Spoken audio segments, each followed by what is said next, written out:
Hi, welcome to today's lesson. So today I want to talk about paraphrasing, and I'll touch about how to paraphrase like a pro. Now I know some of you are still a little bit worried. You're not quite sure what constitutes a good paraphrase and how to do paraphrasing. So I'll just have a very simple video that explains how to do it. Yeah. Now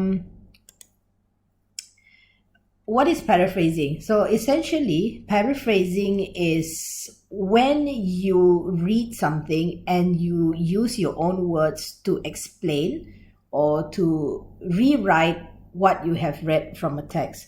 So basically, what you're doing when you're paraphrasing is you are just explaining in your own words what you have understood. That is one way, or one good way for us to test whether you know what you have read and whether you are able to explain that or rewrite that in a way that actually one makes sense and two is still similar to the original. Okay, now another very important element is when you do paraphrasing, right, you cannot change the original meaning from the text. If you change the original meaning, two things happen. One, basically you are misinterpreting or you are giving wrong information, and then two, what you're doing is you also will affect the strength of your argument. Okay, if you give wrong data or you misinterpret the information, you might have a very weak argument because you are basically not following data from the original. Okay, now next, this is a question that I get asked every semester without fail, so I must make it very clear here so you can replay it many times. Now, no matter how many times you paraphrase, no matter whether you write it in your own words, you must always reference your paraphrase. Okay, why? Very simple, because you need to acknowledge where you got the information from. Now, obviously, someone has spent a lot of time, a lot of effort to conduct a research or to write the report or to find data that you actually use for your essay, which means you must acknowledge that effort. Now, if you do not reference, that is where plagiarism happens. Okay, so please make sure you know, just because you have paraphrased the information doesn't mean you don't reference. You must always reference whatever paraphrase you've done. All right. Okay, now how do you paraphrase? So I'm going to give you 4 very easy, very simple steps. Now, first, you must always read and understand the original text. Okay. 2, jot down keywords. Why? Because this will be your main idea. Okay, now the main idea will be based on the arguments that you're making. Okay, so remember we talked about arguments in our first lecture. The supporting idea that you find from your text will help to build your argument. So the keywords will of course be based on whatever main idea that you have found in the text. Okay, next, write down what you understand after you have read and you've jotted down the keywords. Please put away the original article when you are doing this. This is the paraphrasing step already. Okay, so put away the original. Why? Because when you are too dependent or when you start reading from this original text, you will start to do something which is known as lifting. Okay, now when you lift, what happens is you will be taking words or phrases from the original text, and that is when plagiarism happens.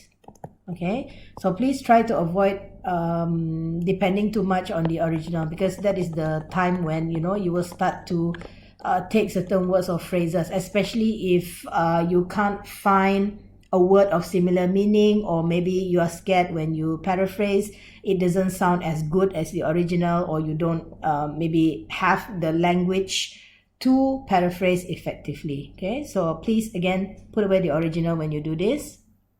Next, now this is the final step. When you are done with your paraphrase, I need you to always check with the original. Why?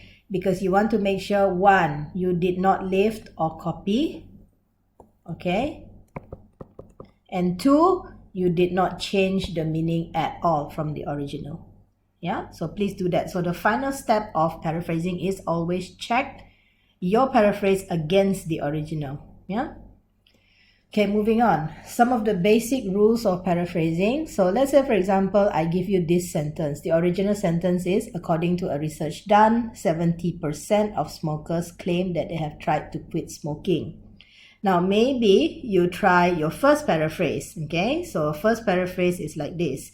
Many smokers have declared that they attempted to quit smoking. Now, if you realize, right, what I have done here is I have only used substitution. Okay? What did I substitute? Instead of using the word claim, I use the word declared. Instead of saying try, I use the word attempt. Instead of saying quit, I say stop, and then this is exactly the same as the original. So this is known as lifting. Okay? And also substitution. Okay, so when you substitute, what you do is you just find words that are similar, but the structure is still exactly the same. Now, when you are doing your paraphrasing, right, we try to avoid this, because when the structure is exactly the same and then you just substitute the words, that is known as inadequate paraphrasing. Okay, so we try and avoid that. Yeah. Okay, now give me a minute. Let me just try and clean this first. Okay, bear with me. Okay, next. Let's say, for example, I'm not happy because I know I've done a lot of lifting here or substitution, so I try again. Now, this is paraphrase number 2. A majority of people who smoke have succeeded in stopping. Okay, this is another problem. Why is it a problem? Let's look at this one. Okay, now compare that against the original. Can you find any evidence that anyone has actually been successful? No. Which means you are adding info. Okay, that cannot be done. If you add information, you are changing the meaning. When you change the meaning, that means you've got the wrong information and your paraphrase is no longer adequate. So please avoid from doing that. Okay? Right, next. Let's say, for example, you've tried and tried again, and finally you feel, okay, I've got something which I think works. So maybe an acceptable paraphrase would be closer to this. Yeah? Data from studies show that a majority of people who smoke, okay, state that they have attempted to stop the habit. So it still has the original idea, but in different words. Okay, got it? All right, good. Now moving on. Okay, now let's say, for example, the second one, I'm not quite sure if you can see this, but example 1, Bayliss and McKinley point out that the failure of privatization is due to many factors. Now, don't worry, we will make these slides available. So as you read the slides, you can also listen to this video, okay? Now, let's say, for example, maybe I give paraphrase 1. This is my first attempt. The reason why privatization has failed can be explained by a few factors. Now, this is an example of an inadequate, inadequate paraphrase, because again, what you're doing is you are still repeating, some of the original. Okay, so try not to do that. Okay. Okay, now maybe I try again.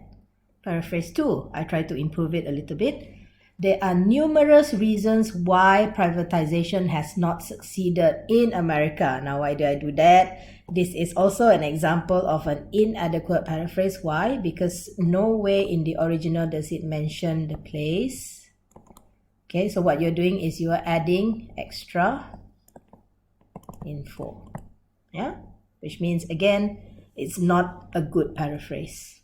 Okay, so maybe I try again, and then he said, nah, I'm not happy with this, I'm just going to do it one more time. This is paraphrase number 3. Okay, according to Bayliss and McKinley, there are various reasons why privatization is not successful. So if you look at the third example, right, this is the most accurate, and it will be considered to be an acceptable paraphrase, although not the best, because what you're doing is you're still retaining the main idea, which is there are a lot of reasons why privatization has failed, and you do your citation or reference. Okay, all right, good. Moving on. Example 2. The region is widely perceived as risky by investors. So again, maybe your first paraphrase, you try it out first, could be something like this. There is an increased risk in investing as seen by investors. Okay, now, what is the problem here? Of course, what we try to avoid is repeating the same words over and over again. Yeah, because then it becomes quite redundant. So you need to again try and find different words that have the same meaning. I suggest you use something which is known as the thesaurus. I think Thesaurus. I'm not quite sure if this is the correct spelling, so someone please check. Now, the thesaurus actually gives you words of similar meaning. Or if you're using a computer, what you can do is you highlight those words and you press Control and F7. There will be a list that comes out at the side of your Microsoft Word document that will teach you the synonym for that particular word. Okay.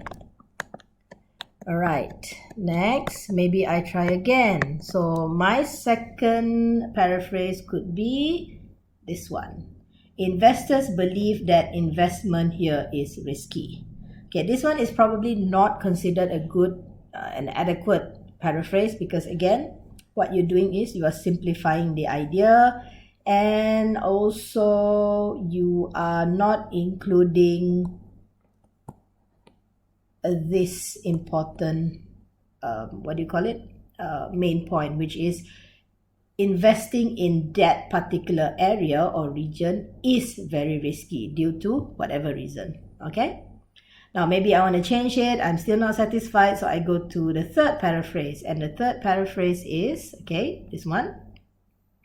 Investment in the area is considered a significant risk. Now, this will be considered an adequate paraphrase because what you're doing is you still have, all the important points that are needed, okay, which is 1, you are looking at this, and then you are including the idea that investing in this place, in this region, is considered or it carries a significant amount of risk. Yeah, so I'm not saying that paraphrasing has to go through 3 stages. Sometimes you even have to take more. So this is something that requires a lot of practice. You can go through at least 5 or 6 different paraphrases before you get to something that you're satisfied with. So please don't think that paraphrasing only has 3 steps. That is not correct. It depends on how good you are. It depends on, unfortunately, how proficient you are in the language, because the more vocabulary you have, the better you are at, English. Of course, it's easier for you to do paraphrasing. Okay? All right, moving on. Now, example 3, I'm not sure if you can see it. Now, in recent years, there has been growing concern among environmentalists and some car owners about pollutants that cars emit into the atmosphere. So that's your original. Okay, now the first paraphrase. maybe you want to start off by saying something like this. Now, recently there has been increasing concern amongst environmentalists that cars are damaging the atmosphere. What is the problem with this one? You are still repeating exactly the same as the original. Okay, can you see that?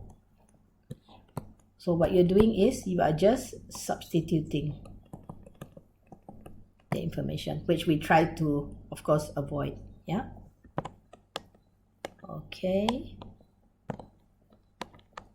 Now next, paraphrase 2, I'm trying to improve it a little bit. There is increasing concern among conservationists and vehicle holders as they feel that automobiles damage the environment. Slightly better, however, again, it's still using. Yeah, similar. Can you see that? Okay.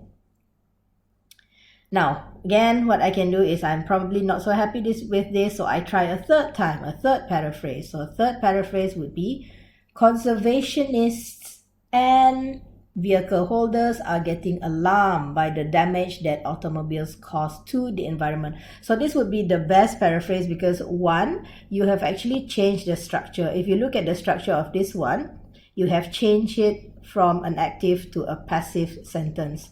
So what you can do is change from active to passive or vice versa. Okay. Now, doing that can also help you to try and avoid from plagiarizing because you are changing the structure, you are changing the words, and you are also making sure that it's not too similar to the original. Okay, so these are a few things that you want to pay attention to. Of course, if you want to make sure that this is a better paraphrase, please include your referencing. So what you do is you just put Elliot 2005 at the end, then it will be a good paraphrase. Okay, all right.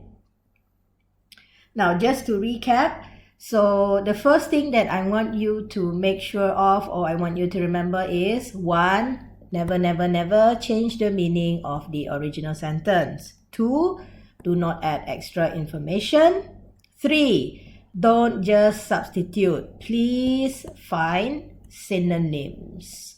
Okay, using a thesaurus. Again, I don't know how to spell this, but yeah. Okay. And finally, always recheck your paraphrase against the original to make sure, one, you haven't changed the meaning. Two, you didn't add any extra information. Three, you didn't misinterpret it. And four, make sure that you have not plagiarized. Okay? All right. Again, if you have any questions, please feel free to email me to ask any questions that you want. Again, we do have materials on Moodle as well. Okay, so please read through those slides if you want to try out the exercises, or you can try out some exercises of your own and then send me these exercises if you want me to go through them. Okay, all right, so take care, stay safe, and see you again in the next lesson.